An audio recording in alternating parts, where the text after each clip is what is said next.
Welcome to the Lunch and Learn titled Race and Human Trafficking, hosted by Businesses Ending Slavery and Trafficking, also known as BEST. BEST aligns and equips leaders to use the power of business and prevent trafficking. BEST provides training and resources for businesses and community leaders to increase the identification of trafficking victims and take action to deter traffickers and buyers from exploiting victims. BEST is passionately dedicated to preventing human trafficking by changing attitudes, perceptions, and behaviors that fuel exploitation of vulnerable children, women, and men in our communities. My name is Autumn Burris. I'm the founding CEO of Survivors for Solutions. I'm also a training specialist with BEST. And I want to do a short introduction to this program. And this subject matter is a huge topic with many, many intersections. Racism and oppression are deeply embedded and perpetuated in human trafficking. Black and brown persons are trafficked at higher rates, both in sex and labor trafficking. Our panelists today are both sex trafficking survivors. We will focus on victims/survivors, buyers, and prevention. So 3 sections today. And the purpose of the event really is to hear the unique perspectives from 2 women of color who are survivors, who bring both a wealth of professional expertise and knowledge and lived experiences to host an informal discussion and a safe place to ask questions, which will be moderated throughout the event. Without further ado, I would really like to introduce the distinguished panelists, Nature Carter and Jasmine Brown. Nature Carter has over 20 years of expertise as a leader, community organizer, and advocate for women's rights, anti-violence, and anti-trafficking, developing innovative programs in a variety of nonprofit settings. Born and raised in Seattle's historical Central District in Yesler Terrence projects, she beat the odds by coming over addiction, violence, and sexual exploitation. She is a motivational speaker on numerous platforms around the United States. For 15 years, Nature has led the Sex Industry Survivors Network to identify culturally relevant best practices to serve survivors, develop programs, and improve policies. As a co-founder of Beyond Measure, she has empowered countless people in the community to overcome addiction, trauma, and houselessness and exit the sex trade. Nature has developed diversion programs in collaboration with the Seattle Municipal Court for survivors in the sex trade and a sex buyer intervention program. In 2014, Nature organized a team of African American service providers and survivors to provide culturally relevant recommendations for sex trafficking response protocol at Washington State Coordinating Committee on Sex Trafficking. Today, Nature continues to lead commercial sexual exploitation advocates, mobilizes communities to raise awareness, and provide culturally specific services for African American women at the YWCA's commercial sexual exploitation and sexual assault as a program manager. Thank you for joining us today, Nature. Jasmine Brown is also with us today, and she is currently the program manager for San Francisco Safe House, where she oversees staff and program for a 10-bed residential facility that provides services to survivors of sexual exploitation. She has also been providing statewide trainings on effective client engagement practices to social service agency and law enforcement for the last 6 years. In addition to having over a decade of professional experience providing direct services to trauma survivors, Jasmine is able to relate to the populations she serves and advocates in a unique way through her own personal experience. She continues to provide direct services to homeless and at-risk youth and adults, as well as provide trainings and develop curriculum designed to address racial and gender-based oppression. By creating and maintaining, nurturing and authentic relationships, Jasmine continues to support survivors in healing from trauma of enduring homelessness, system involvement, poverty, and sexual exploitation. Thank you, Jasmine, for joining us today, and Nature as well. Without further ado, I want to give you the most time. We're going to start out with a couple of slides. So slide number 1, please. Great, thank you. We recognize that statistics can be difficult to obtain within the population, and particularly in communities of color. This King County, Seattle area, over a span of 8 years, 2011 through 2019, includes minors only. Minors by race were 50% persons of color, 6% unknown race. Next slide, please. This is CSEC minors compared to the King County population. Great, thank you. 68.7% of the population is white. Roughly 5.47 of minors are persons of color. That is huge. So without further ado, and let's go ahead and get started with the questions. And I want, if you could each take about 3 to 5 minutes and quickly share a little bit about yourself and also your current role at your organizations. Nature, would you like to start us off? Okay. I'm Jasmine again. Thank you, Autumn, for that lovely introduction. And thank you, everybody, for being here and, taking your time to talk about this issue. Again, I'm the program manager for an organization called San Francisco Safe House, which is obviously in San Francisco. We provide case management, housing, crisis intervention, and a whole array of wraparound services to adult female-identified survivors of sexual exploitation. I also work for an agency called Dreamcatchers Youth Services in Oakland, where we provide services to transition-age youth 13 to 18. They can stay in the shelter for up to 4 months. We have a drop-in center. And obviously there's a lot of intersection between homelessness and sexual exploitation, especially among that age group. And then I also provide trainings to law enforcement and social services around engaging with clients that are being exploited or are at risk. And I also am myself a survivor of sexual exploitation and foster care and a lot of the other issues that a lot of survivors deal with. And I'll share more about that as we talk more today. Thank you. Thank you, Jasmine. Nature? Well, good afternoon. My name is Nature Carter. I'm the program manager for gender-based violence specialized services at the YWCA.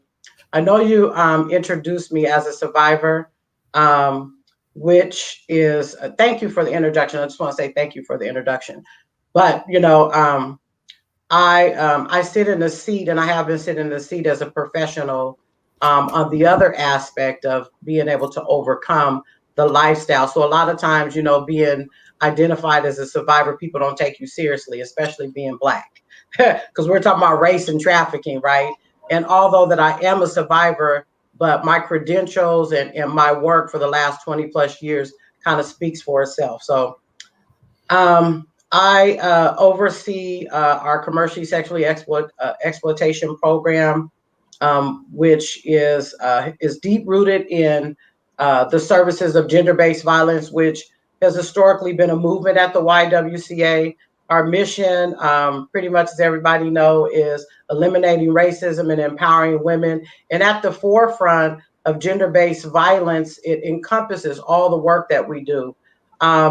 We treat every aspect with concern and through the lived experiences of our advocates, and also too with their professional experience with the trauma-informed care approach. We have a 28 bed shelter program. We have a children's advocacy program. We are in 7 DSHS offices, and we do street-based outreach and community advocacy, as long with our sexual assault program, transitional housing, and just a multitude of services to be able to provide survivors. And so when I talk about gender-based violence, a lot of times it is still a survivor-centered model and approach that we take, but we like to really highlight the fact that we specialize services in working with women who are furthest away from opportunity, and specializing in working with African American women. And I'll talk a little bit more later on too. Thank you. Glad to share this platform with you, Jasmine. Thank you, Nature. I appreciate that. I'm looking forward to all of what we get to bring, and I'm just here as the moderator. So I just want to start off with some questions, and for both of you, the largest segment in the first section, of course, is going to be victims, survivors, and race. And I want the entire section will be about 15 minutes. It's our largest section. So about 7.5 minutes late each. I'm sorry, excuse me. Have you ever experienced the questions between race and sex trafficking? The connections, my apologies. Well, my exploitation started when I was in foster care. And my experience within foster care took place in a group home that was in Oakland, California. And so all of the other girls that were residents there were Black primarily. And I was picked up from the track, which is the high area of prostitution. That's the slang term that we call it, and brought back to my group home many times by the police. And nothing was ever done about it. There was never a CPS report made. My social worker was never notified. I went to several different court dates for my juvenile, and child welfare cases. And the judges that sat on those cases often referred to my placement as being a well-known haven for pimps. And so it was common knowledge that, this placement that was primarily full of Black girls was well known for, being having girls that were being exploited, and also having pimps that were outside waiting to exploit us. And yet nothing was done.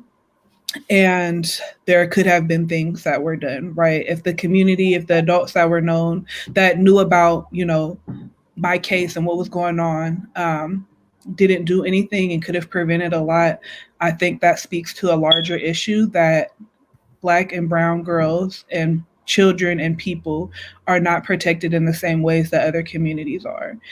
And there could have been resources that were made available or created that really helped not only the survivors that were in my placement with me, but also our entire community, right? Because the exploiters that were engaged in my case and other girls' case were also young Black men that were navigating the realities of being in poverty in Oakland, California. But nothing was done to address the larger societal issues. And so it just continued to happen. It's still happening today. Despite, some really great community work that's being done, it's not enough. And that's not typical for communities that are white. There's more resources, there's more, attention being given to people's mental health and just the well-being of the communities overall. And so that ruined a lot of people's lives, including mine, not having access to those resources and not getting the same amount of support that other communities get. And it really could have been prevented, and it can be prevented. But there's work that needs to be done. So that's kind of how I experienced being a person of color, and how I related to my trafficking experience. Thank you, Yasmin. Nature, would you like to answer that same question, or would you like me to repeat the question? No. Okay. I'm old, but I ain't that old. Thank you for really highlighting on everything that you just talked about.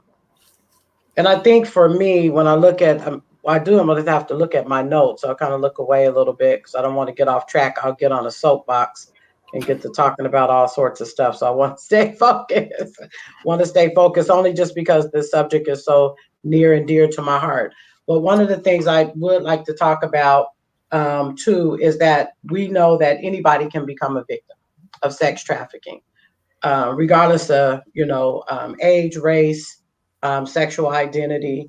One of the things that has been a vital aspect to this work is being able to really look at how race intersects with other forms of abuse, power, and privilege.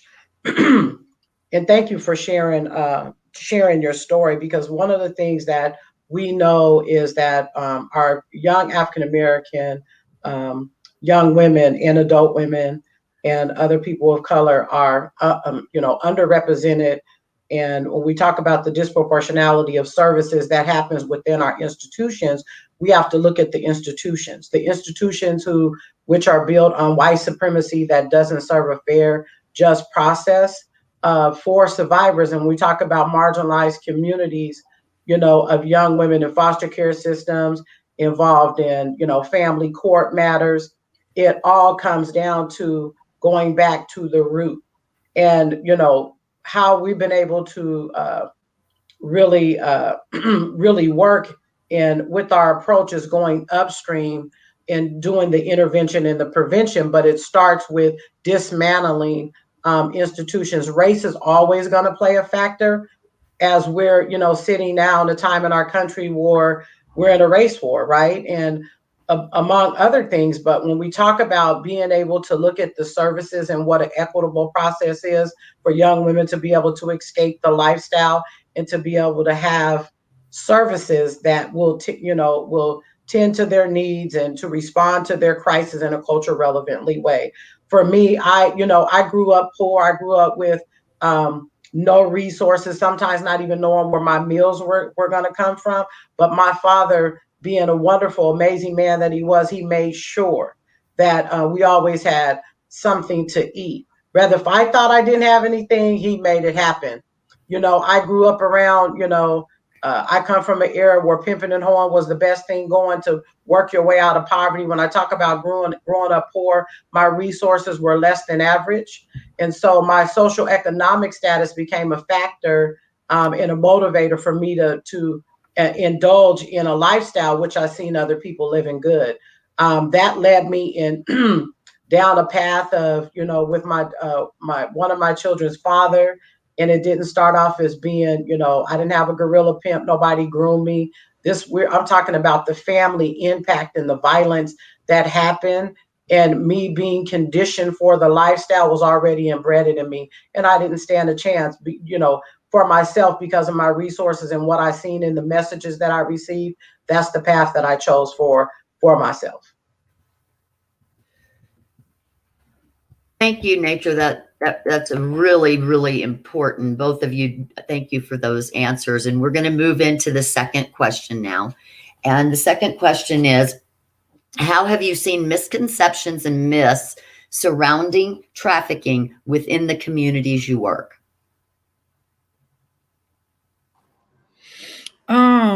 Well, something that's been coming up right now for the women that I'm serving is that people and providers in the community tends to think that housing and employment and income sufficiency will solve the issue of exploitation, when what we see so often is survivors achieving this basic level of stability, getting a house through these community programs and being able to get a job and being able to get on their feet, and still not being able to recover from the realities of being a survivor of sexual exploitation, and really backtracking because mental health and because our emotional health plays such a big role in long-term stability and success. What I've seen so many times is survivors get stable and then lose all of the the success and the stability that they've gained, because there's all these other issues that come up. And so it's really important when we think about creating long-term success and stability for survivors. Mental health and recovering and healing from trauma on an ongoing long-term basis is going to be critical to making sure that they're able to continue the success that they've worked really hard to gain. And in that same point, I often, hear conversations and am engaged in conversations around what is the cause of sexual exploitation. And often we talk about financial insecurity, which is 100% correct. Most people that are involved in sexual exploitation are involved in sexual exploitation because of economic insecurity. And there is also other factors that can contribute to that, which is confusing, right? If you're not experienced with sexual exploitation and you don't understand why somebody would be involved in this lifestyle. And there's all different ways that people can get involved in this lifestyle. You can get forced into it. You can be engaging in sexual exploitation out of an act of economic desperation. But there's so many other contributing factors that can play a role case by case. And a lot of it that I've seen and in my own story has to do with emotional health, mental health that comes from, a variety of issues from a missing parent not being in the home, generational trauma, community trauma. And so addressing all of those issues is really important, especially when we talk about prevention. And that's why it's so important for communities and societies to get involved with preventing these issues from occurring through creating programs and invested money into these communities and schools. But that's often something that I see is housing and income being, the solution that's going to help survivors get and stay out of the life, which is an excellent start. But long term, we definitely want to make sure that they're getting the emotional support that they need. And we want to be making sure that our communities, especially our Black and Brown communities, are getting the emotional, the economical, and the mental support that they need so that this issue can be prevented from being something that they experience at all. Thank you. Nature, you want to take on that question? Thank you so much.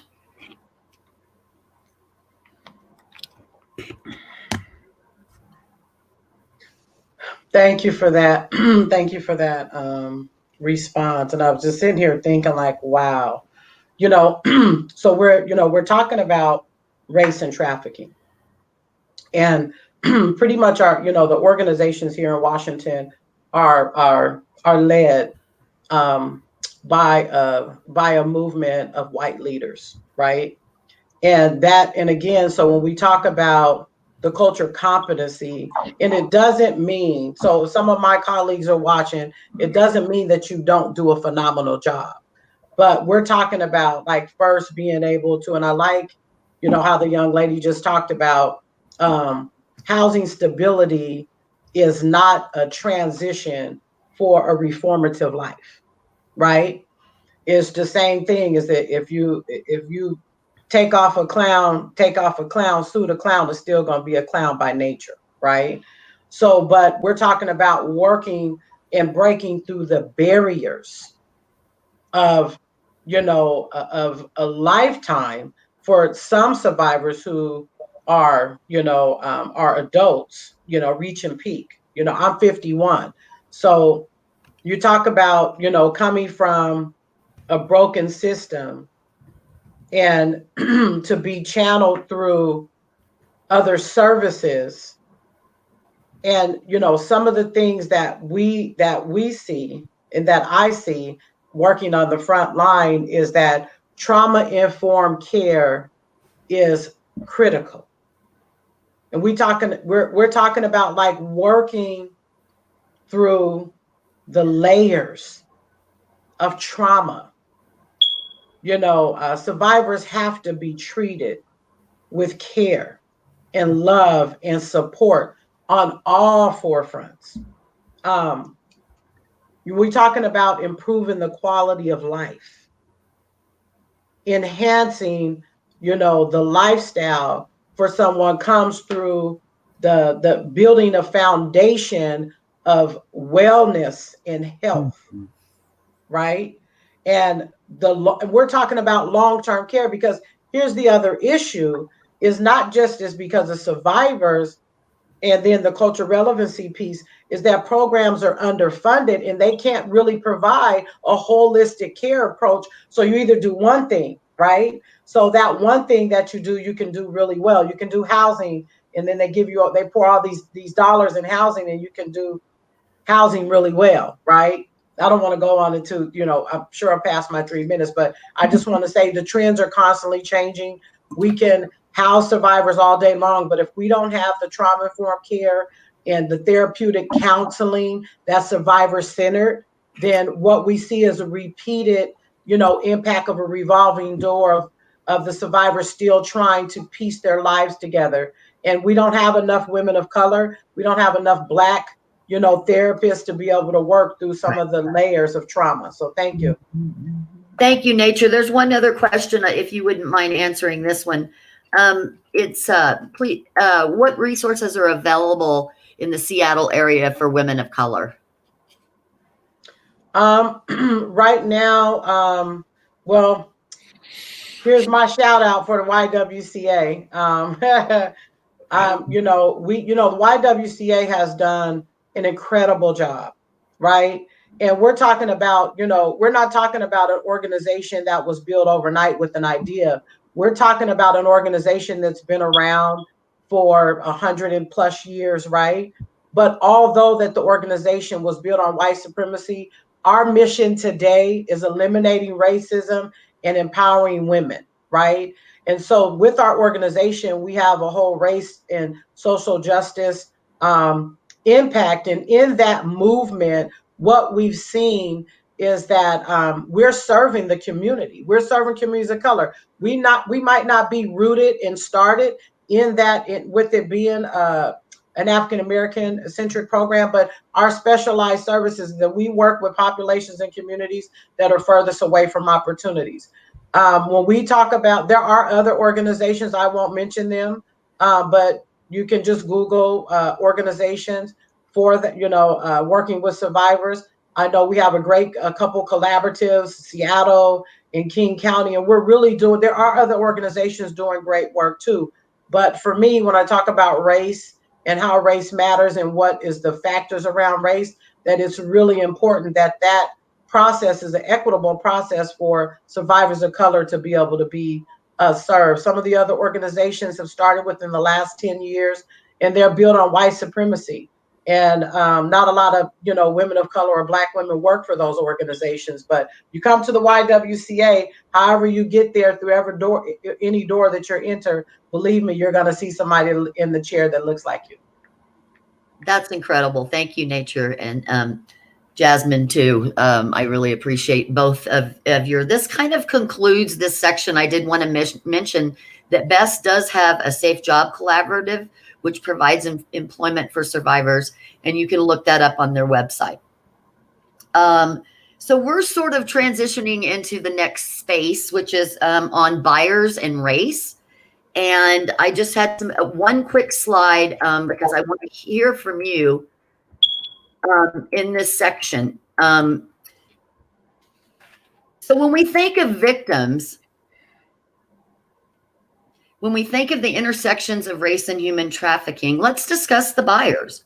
So if you look at this slide here, it's King County data that shows that victims are often more likely from marginalized communities. Buyers are more represented by race according to the population, and the majority of the population is white, 72%.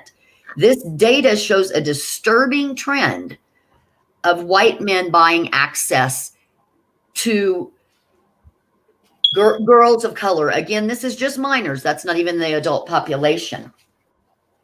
So the question that I have prepared for you, if you'd like, is, can you talk about the privilege and power that buyers have, even if they're caught? Laws and policies that protect, or victims and survivors being ignored on sexual assault or other crimes, and police biases and abuse. And we have about 5 minutes for this section. So please, who would like to go first? Nature, I see a smile on your face. Would you like to take us here? Yeah, no, I was just smiling because this question comes up a lot, right?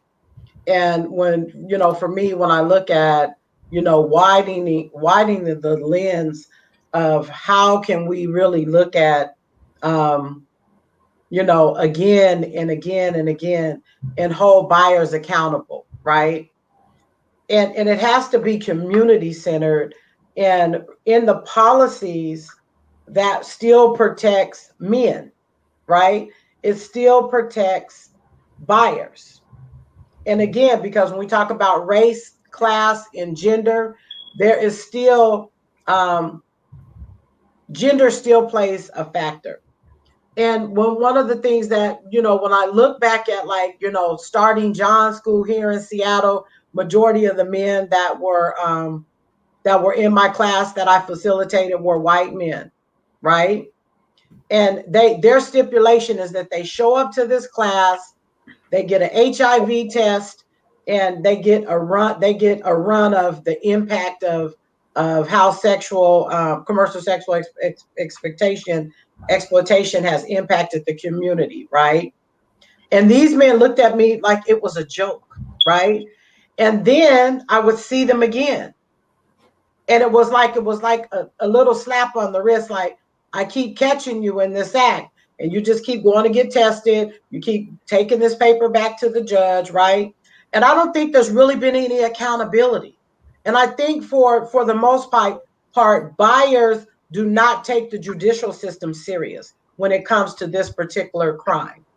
And they need to be convicted and penalized, and being able to also to enroll in just like we do sex offenders, right? So that way that they understand that it's still a serious, that it has an impact not just on the families and the communities, but then in our society, is like being able to say, what is that modeling for women?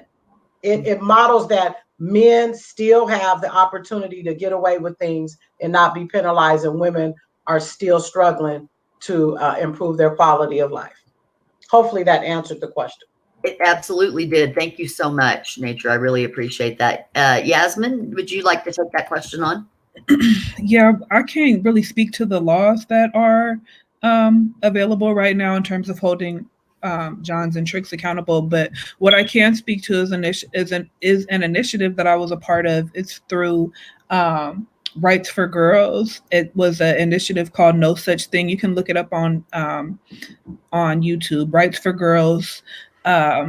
Rights in the number 4 girls, no such thing. And it really talks about the language that the media and just society uses to criminalize underage girls for being exploited, and has really done a lot to kind of change the language from underage prostitute to survivor of sexual exploitation. Obviously, if you're under the age of 18, you can't consent. But in that video, they show a clip where all of these people that have been arrested for purchasing girls are in John's school, and they're laughing and they're joking around. They just don't take it seriously.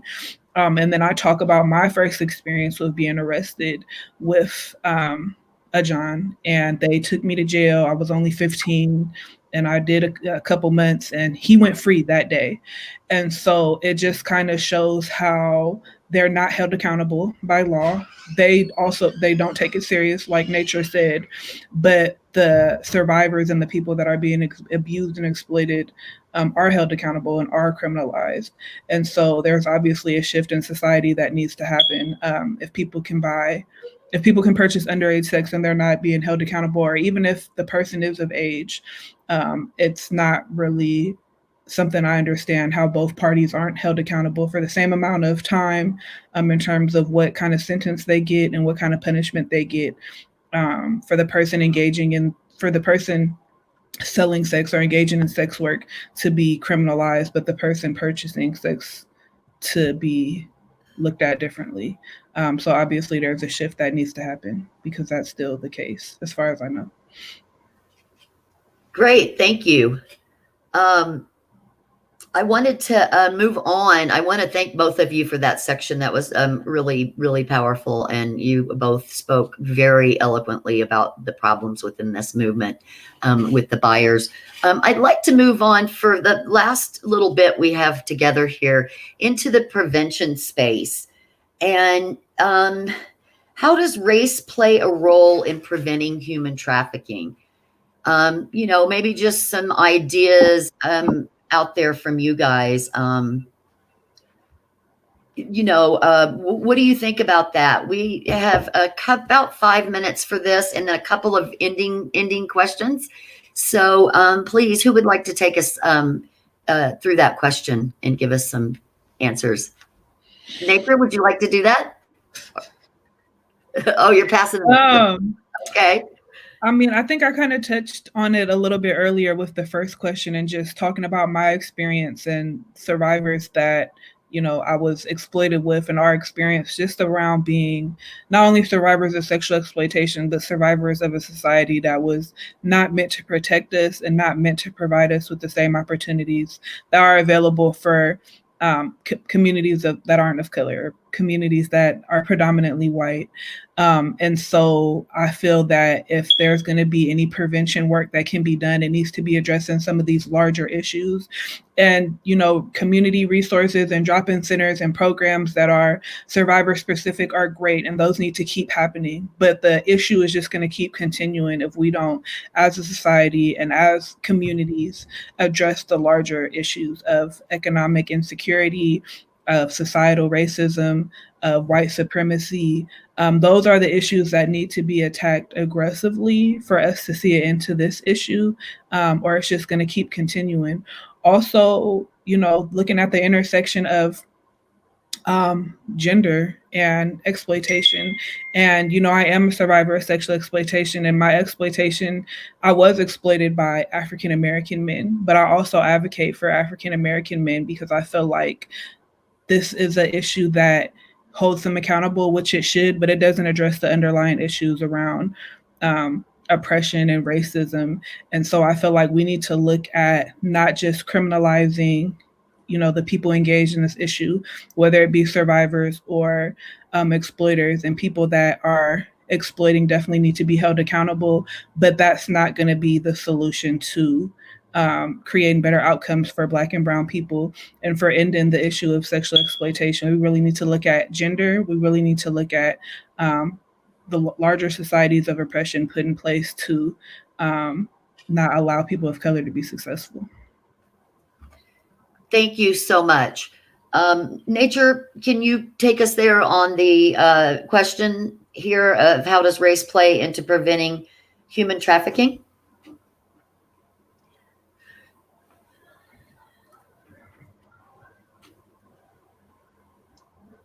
Okay, I got too many computer screens here. I thought I was trying to be tech savvy.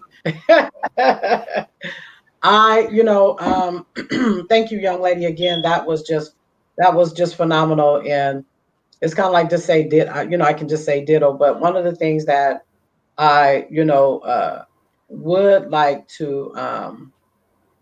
like to add to that, and I'm just kind of thinking of how to put my words together for this.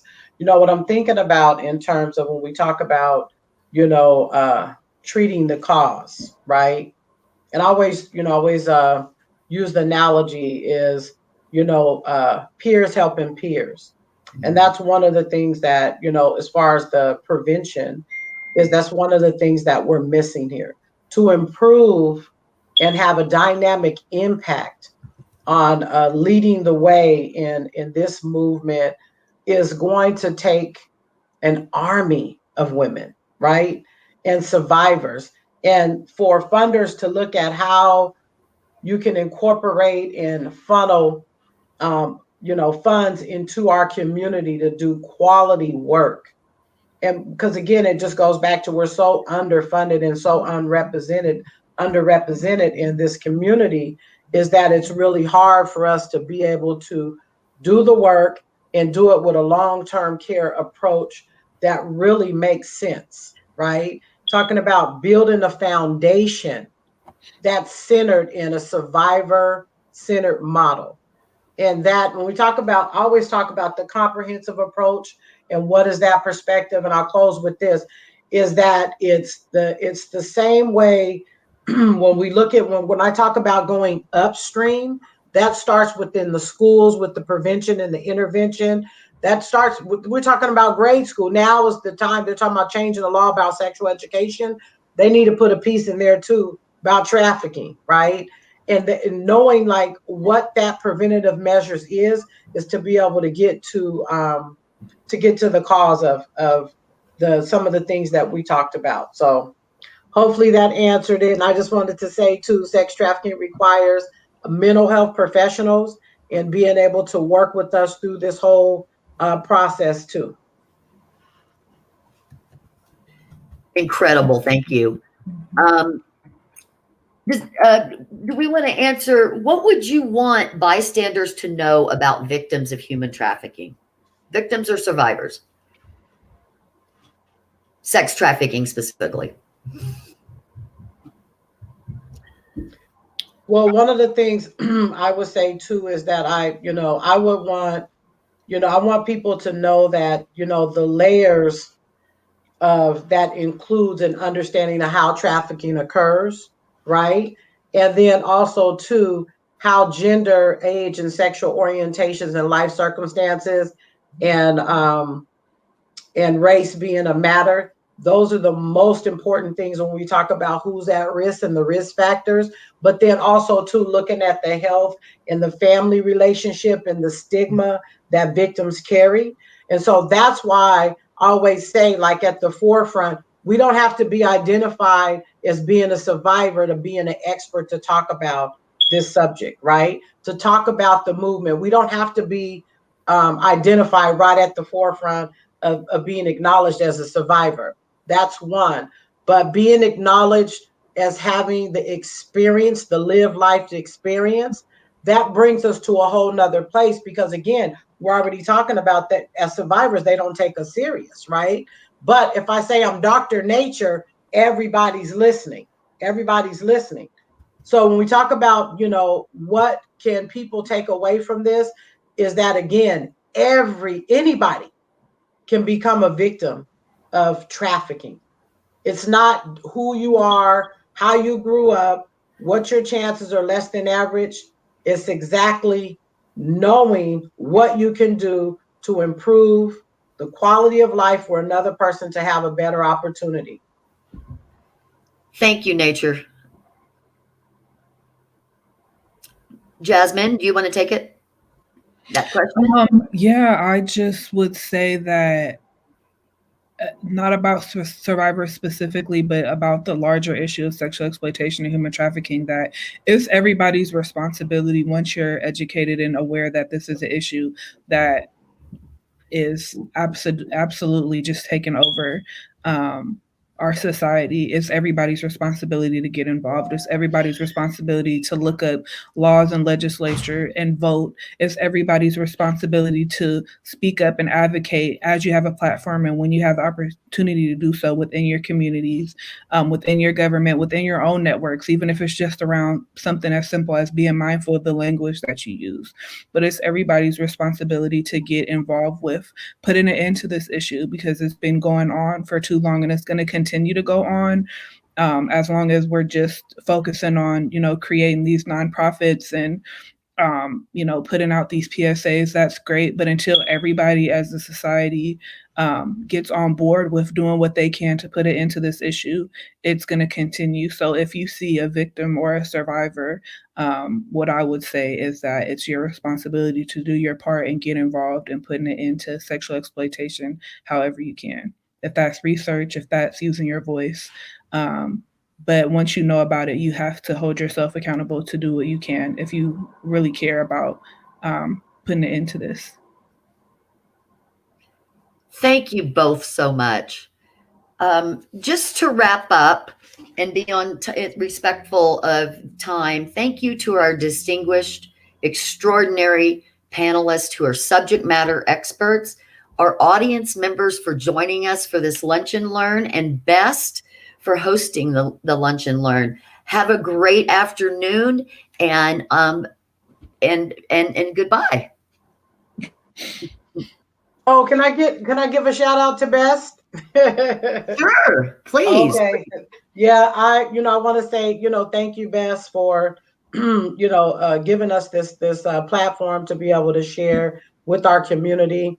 I sat on the board for Bess for a little while, and the work that is being done by Best is remarkable. So continue to keep up the good work. I remember when the Safety Jobs initiative and the collaboration came about, and I am so honored to have to say that I had a seat at the table when that process happened. So continue to call on the community and to call on me and, Yasmin, of all the great work that's being done in our community to improve your process. So thank you. Thank you, Nature. Any closing thoughts real quick from you? No, just thank you so much to Best, Nature, Autumn, Brooke, and for everybody for being here and making this a priority to talk about this. Thank you. Have a good afternoon.